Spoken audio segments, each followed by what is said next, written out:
하나님 말씀 보겠습니다. 오늘 하나님께서 우리에게 주시는 말씀 신약 성경 마태복음 6장 19절로 21절까지의 말씀입니다. 신약 성경 마태복음 6장 19절로 21절까지의 말씀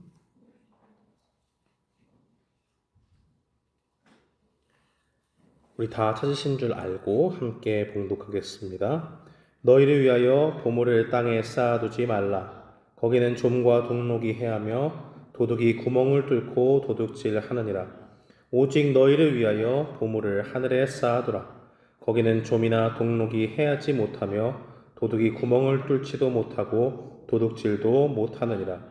내 보물 있는 그곳에는 내 마음도 있느니라. 아멘. 저는 오늘 말씀 마태복음 6장 19절로 21절 말씀을 통해서 가치 있는 삶이라는 제목으로 주의 말씀을 선포하겠습니다. 철학의 힘이라는 책이 있습니다. 연세대학교 철학과 교수를 지내셨던 한 교수님이 쓴 책인데요. 이분이 유학도 하시고 시카고 대학에서 철학 박사도 취득할 만큼 인정받는 분이셨습니다. 강의도 아주 잘해서 연세대학교 내에서 베스트 티처로 이렇게 선정되기도 했고 아주 강의를 잘하는 사람이다라는 것을 인정받기도 했습니다.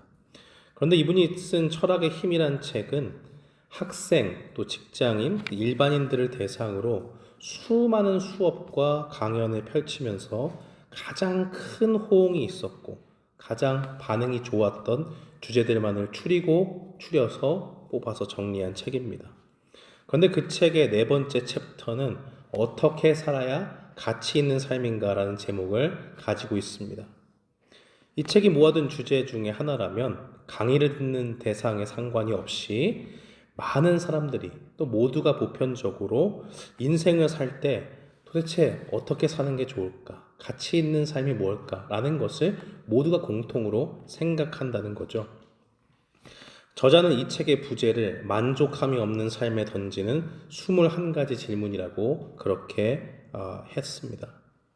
직장인이든 대학생이든 일반인이든 학생이든 남녀노소를 가리지 않고 사람들은 가치 있는 삶을 살기를 원합니다.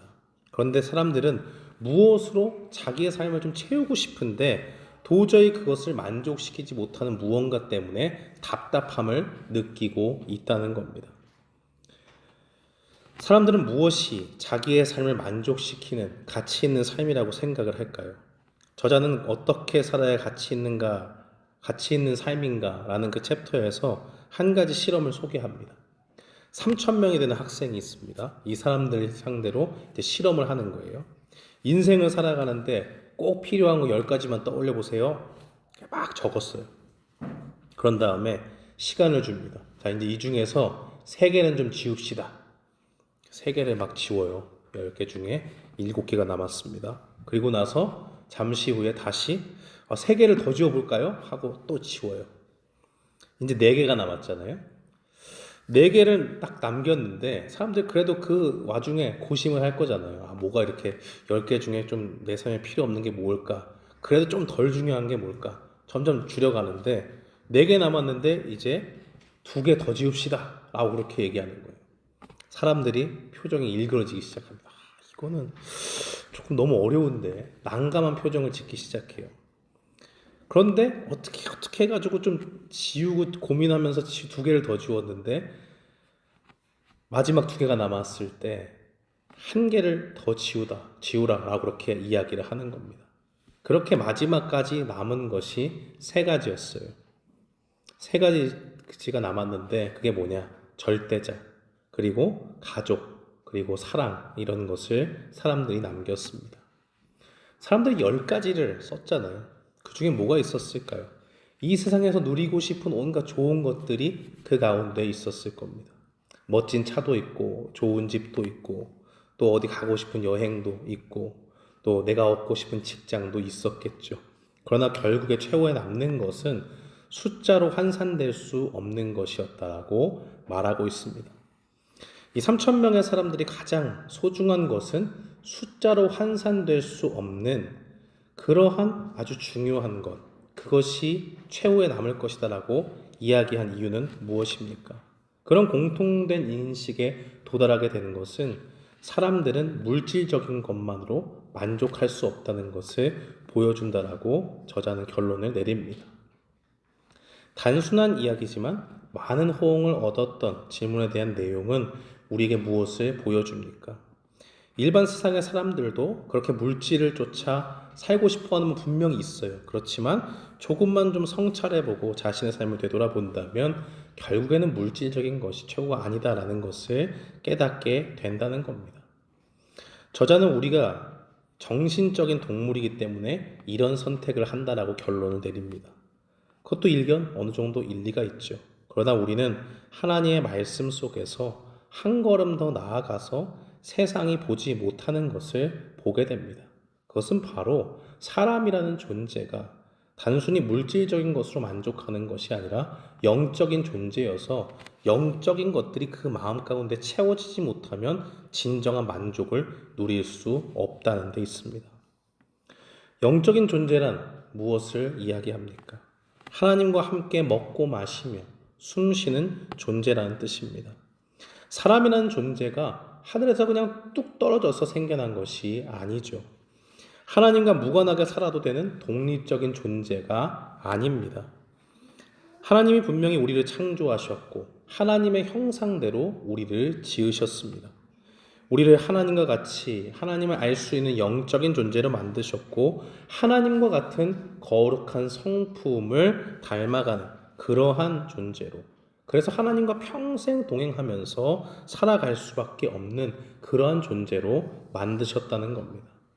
그렇다면 오늘을 사는 우리는 무엇이 우리에게 가치 있는 삶이라고 이야기할 수 있습니까? 아무것도 모르는 그런 무지한 우리의 뜻대로 살지 않고 우리를 계획하시고 우리를 지으신 그 하나님의 말씀에 순종하는 삶이야말로 가장 가치 있는 삶이다 말할 수 있습니다. 사람들은 새로운 물건을 사는 거 좋아하죠. 새 물건, 새로운 포장을 막 뜯을 때 기쁨이 있어요. 들뜬 마음에 포장을 막 뜯고 이거 모양이 참 예쁘다, 색깔이 참 좋다 라고 하면서 기뻐하지만 잘 사용할 수 있도록 자세히 설명된 매뉴얼을 보는 데는 별로 그렇게 큰 힘을 쏟지 않습니다. 일단 뜯고 봐요. 뜯고 보고 켜보고 만져보고 진짜 좋다 이렇게 하죠. 그런데 매뉴얼을 보지 않으면 어떻게 될까요? 아무리 좋은 물건을 샀어도 그것을 제대로 활용하기 어렵습니다. 그대로 사용하는 사람은 이거 좋다라고 막 얘기하면서 하지만 그 매뉴얼을 잘 읽고 차근차근 읽어서 그대로 따라가는 사람보다 훨씬 더 많은 것들을 사용할 수 없어요. 그 제품이 가진 성능을 풍성하게 활용할 수 없다는 말입니다. 우리가 흔히 쓰는 스마트폰도 보세요. 어떤 사람한테는 그게 뭐예요? 전화기. 전화만 해요. 문자 보내요. 끝이에요. 근데 정말 그것을 잘 활용하고 그것의 사용법을 충분히 익힌 사람은 어떻습니까? 말 그대로 스마트폰이에요. 전화도 걸고 문자도 걸고 그걸로 은행도 결제하고 여러 가지 정보도 찾을 수 있는 그러한 스마트폰이 되는 겁니다. 매뉴얼을 잘 읽고 어떻게 활용했는지를 파악했기 때문이죠.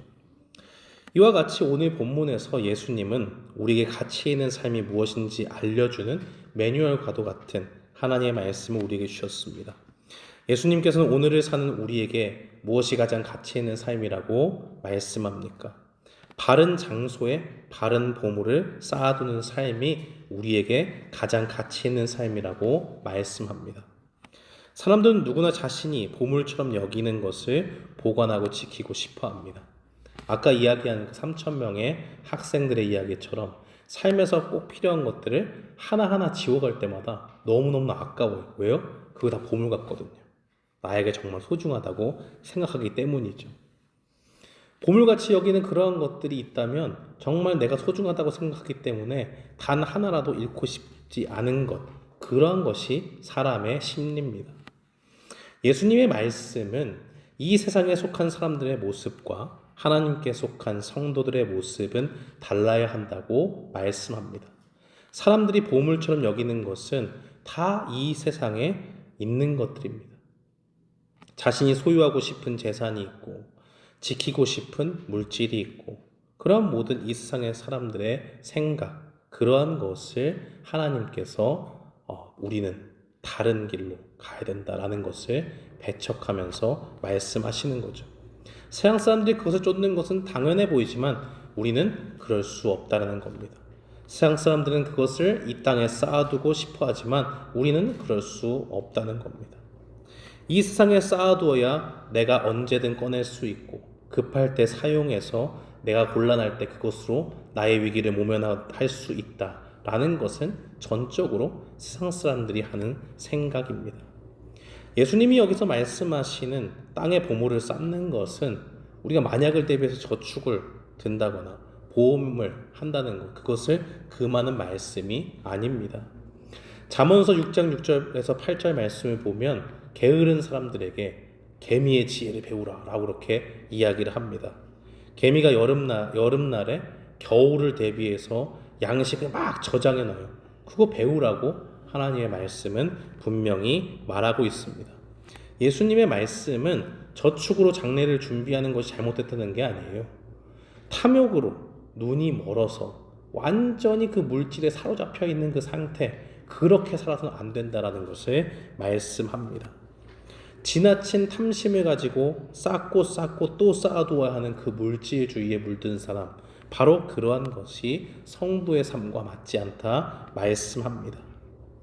골로새서 3장 5절 말씀은 증거하기를 탐심을 곧 우상숭배라고 말씀합니다.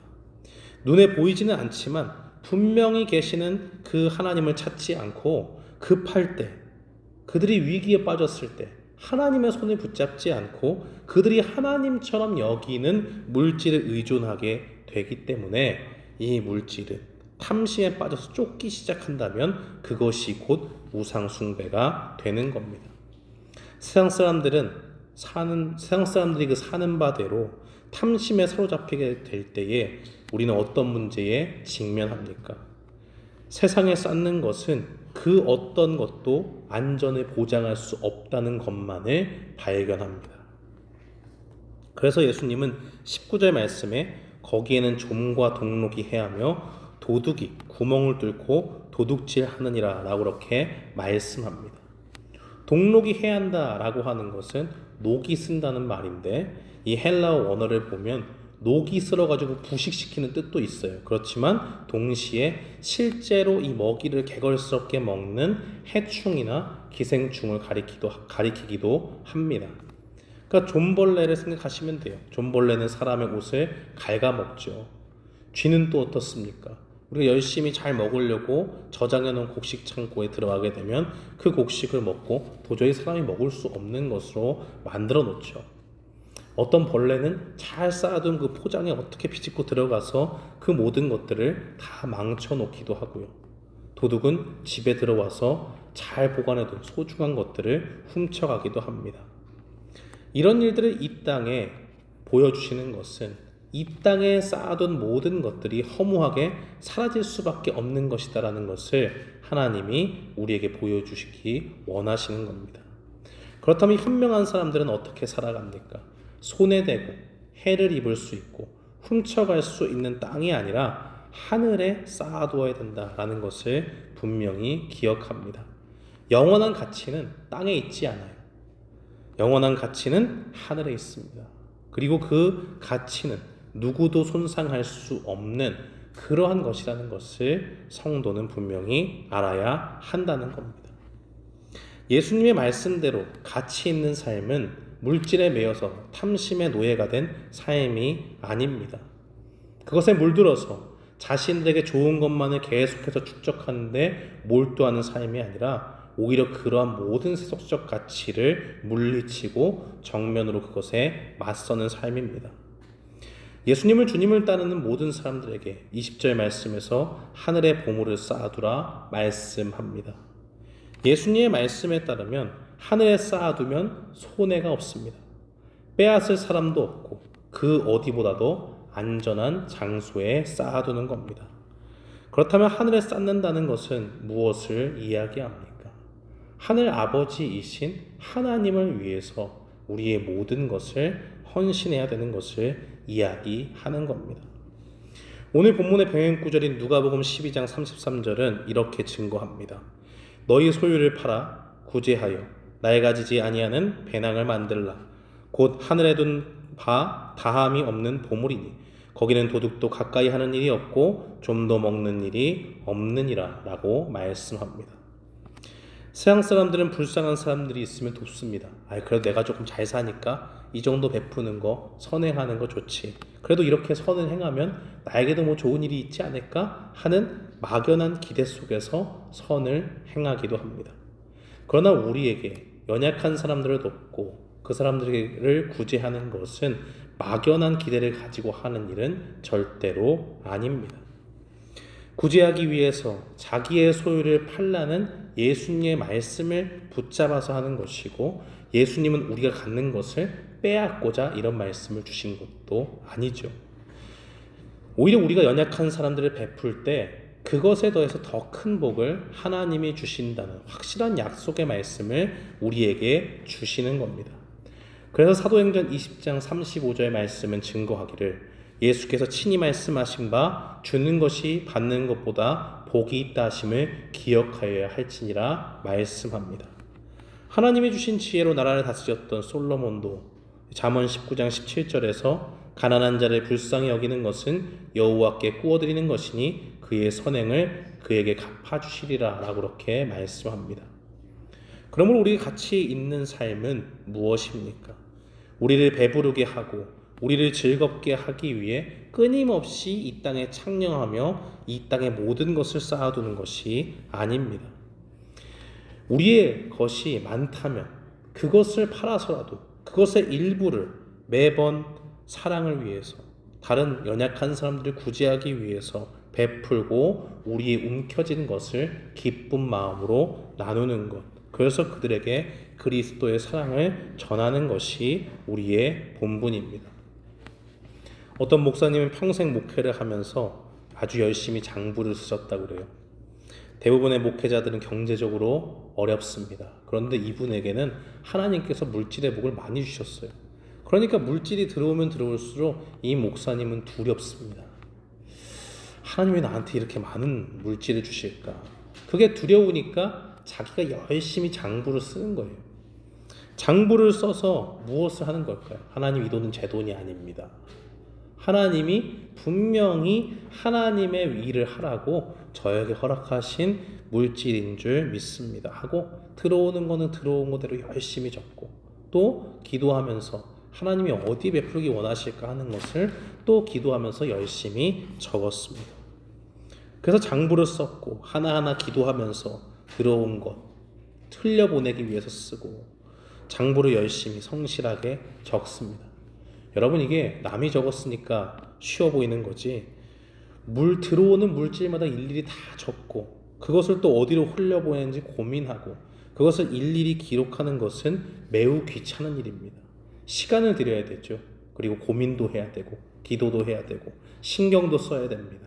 다 쓰고 중간에 이 계산에 오차가 없는지도 확인해야 되는 작업이죠. 굉장히 번거로운 일입니다. 그러나 그 일을 계속할 수밖에 없는 것은 그것을 하나님이 기뻐하시고 그것을 보시고 하나님께서 그 구제를 통해서 하나님의 사랑을 베풀라는 그 말씀을 그대로 행하는 그 길 가운데 있기 때문입니다. 그렇게 해서 그 모든 선행을 했을 때에, 어려운 연약한 이웃들을 돕고 구제했을 때에 하나님은 그것을 반드시 갚아주십니다. 예수님은 자신의 삶을 통해서 무엇을 보여주셨습니까? 자신이 가지고 있던 하늘의 영광, 우리를 위해서 포기하셨죠. 그 영광의 보좌를 버리고 하찮은 인간의 모습으로 이 땅에 오셨습니다. 이 땅에 오셨을 때에 다른 사람들이 일반적으로 태어나지 않는 아주 특별한 누추한 곳에서 태어나셨어요. 가장 낮고 낮은 곳에서 태어나신 겁니다. 예루살렘 성으로 입성하실 때도 그가 왕으로 오셨지만 왕이 타야 되는 준말을 타지 않고 나귀를 타고 겸손하게 입성하십니다. 그리고 끝내 십자가를 지실 때에 우리에게 찬양과 영광을 받으셔야 될 분이 저주의 자리에 십자가를 지셨고 그곳에서 우리의 모든 고통을 대신해서 예수님께서 우리를 위해 피 흘려 주셨습니다. 이 땅에 오셔서 목숨과 피, 자기의 몸이 찢기신 모든 고난을 당하실 줄 알면서도 기쁜 마음으로 우리에게 모든 것을 내어 주신 겁니다. 그렇다면 우리는 무엇을 해야 됩니까? 우리를 위해서 모든 것을 내어 주신 주님이 우리에게 알려주시고 우리에게 원하시는 삶을 살기 위하여 주 앞에 헌신해야 됩니다. 이 땅의 것을 집착하는 삶이 아니라 우리를 위해서 모든 것을 내어주신 사랑의 삶으로 연약한 사람들을 구원하신 그 예수님의 모습처럼 우리도 이 땅 가운데 연약한 이들을 돕고 그리스도의 사랑을 보여주는 겁니다. 바로 그런 사랑을, 세상의 것을 집착하는 사람들은 절대로 이해하지 못합니다.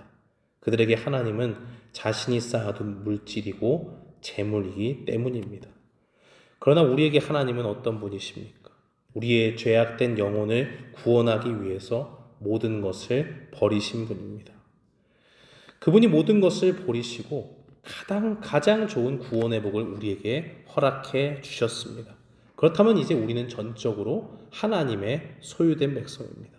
하나님 때문에 구원을 받았고 하나님 때문에 그 어떤 것도 침범해서 손해를 줄 수 없는 영원한 천국의 복을 누리는 삶을 소유했습니다. 그렇기 때문에 우리는 전적으로 하나님이 책임지신다는 믿음 가운데서 땅에 쌓아둔 재물을 바라보지 말고 우리를 책임지시는 하나님 앞에 모든 것을 맡기며 나아가야 됩니다. 우리는 왜 우리를 책임져 주시는 하나님을 확신하며 하나님께서 주신 재물들을 다른 이들에게 구제를 하면서 베풀면서 살아야 됩니까? 남을 도와 우리의 물질을 나누는 것이 우리 마음의 중심을 바른 길로 인도하기 때문에 그래요. 견물생심이라는 말이 있죠. 돈을 이만큼 막 쌓아놓고요. 야, 요거는 떼서 어떻게 쓰고 하나님을 위해서 쓰고 어떻게 쓰고 해야지 결심을 했어요. 계속 돈을 보고 있으면요, 자꾸 마음에 다른 마음이 들어요. 이거 내가 하나님 위해서 쓴다고 그랬는데 내가 지금 이것도 필요하고 저것도 필요하고 한데 여기서 조금 뺄까? 저기서 조금 뺄까? 자꾸 그런 마음이 들어요. 그게 사탄이 주는 마음입니다. 예수님은 21절 말씀에서 내 보물이 있는 그곳에 내 마음도 있느니라 말씀하십니다. 21절의 말씀은 그 시작이 헬라어로는 왜냐하면이라는 단어로 시작이 되고 있습니다. 우리는 왜 이 세상의 것에 집착하지 않고 재물의 마음을 빼앗겨 살지 않고 연약한 사람들에게 구제하면서 그리스도의 사랑을 실천해야 될까요? 그 이유는 그렇게 할 때만이 우리의 마음이 하나님께로 향하기 때문입니다. 우리가 가진 것은요, 우리의 것이 아니에요. 하나님이 우리에게 흘려보내라고 주신 겁니다. 그러면 하나님이 주인 되었다, 우리의 삶을 책임지신다, 그리고 내 눈에 도와줄 사람들을 또 보게 하신다면 하나님이 이 사람들을 위해서 쓰라고 나를 통로로 쓰시는구나 라는 것을 믿고 그 사람들에게 흘려보내야 한다는 겁니다. 그렇게 할 때에 이 물질이 내 것이 아니라는 것을 확실히 고백할 수 있어요. 세상 가운데 선포할 수 있습니다. 연약한 이들을 돕고 구제하는 것은 내가 가진 것을 베풀 때 하나님이 더 좋은 것을 주신다는 것을 확실히 고백하는 겁니다. 그리고 그런 일들을 반복할 때 우리는 물질을 우상으로 섬기지 않게 되고 하나님만이 내 인생의 주인임을 분명히 믿게 됩니다. 그래서 예수님은 내 보물이 어디에 있는지 보면 내가 너의 중심을 알 수 있다 말씀하시는 겁니다. 우리는 이 물질적 가치를 소중히 여기는 전쟁에서 승리하지 않으면 영적인 전쟁에서 탐심에 사로잡힌 패배자가 될 수 있습니다. 그렇기 때문에 이 우리 앞에 놓여진 영적인 전쟁, 물질을 택할 것이냐, 그것을 하나님처럼 섬길 것이냐, 아니면 하나님을 우리가 굳게 믿고 우리에게 주어진 모든 것들을 남을 위해서 사용하는 그리스도의 사랑을 실천할 것이냐 하는 전쟁은 우리가 사는 날 동안 평생 됩니다. 미국의 제26대 대통령이었던 시어도어 루즈벨트 대통령이 이런 말을 했어요. 단연코 인생이 주는 최고의 상은 할 만한 가치가 있는 일에서 온 힘을 다할 기회이다. 할 만한 가치가 있는 일에서 온 힘을 다해서 살아갈 수 있는 것, 그것이 인생이 가지는 최고의 상이라고 이야기합니다. 사랑하는 성도 여러분, 우리는 어떠한 삶으로 부르심을 받았습니까? 이 땅에 썩어 없어질 것을 의지하는 것이 아니라 그 누구도 빼앗을 수 없는 영원한 복이 있는 삶으로 부름을 받았습니다. 그러므로 무가치한 세상의 것에 창념치 말아야 됩니다. 세상에 쌓아둘 수 있는 재물이 아니라 모든 재물을 우리에게 풍성히 주시고 또 우리를 통해서 흘려보내주시는 하나님께 마음을 두십시오. 우리는 우리에게 영원한 구원의 복을 베푸시는 하나님이 계심을 날마다 바라봐야 됩니다. 재물을 쌓아둘 때는 볼 수 없지만 재물을 흘려보낼 때 그 하나님을 비로소 보게 됩니다. 그러므로 우리에게 모든 것을 베푸시기 위해서 모든 것을 포기하신 그 예수님이 우리의 주님이라면 우리도 주님의 뜻을 위해서 모든 것을 드리는 우리가 되어야 될 줄 믿습니다. 우리 자신도 하나님의 것이고 우리를 통해서 흘려보낸 그 물질도 모든 것이 하나님의 것입니다. 그래서 그 사랑의 이유를 우리가 묻는 사람들에게, 사랑의 실천을 통해서 사랑의 이유를 묻는 사람들에게 우리를 위해 모든 것 바치신 구원자이신 예수님을 전하고 끊임없이 구제의 삶을 살아야 됩니다. 우리의 마음은 세상의 헛된 가치에 빼앗기지 말고 오직 하나님만을 사랑하며 하나님을 나타내는 사람이 되어야 되는 줄 믿습니다.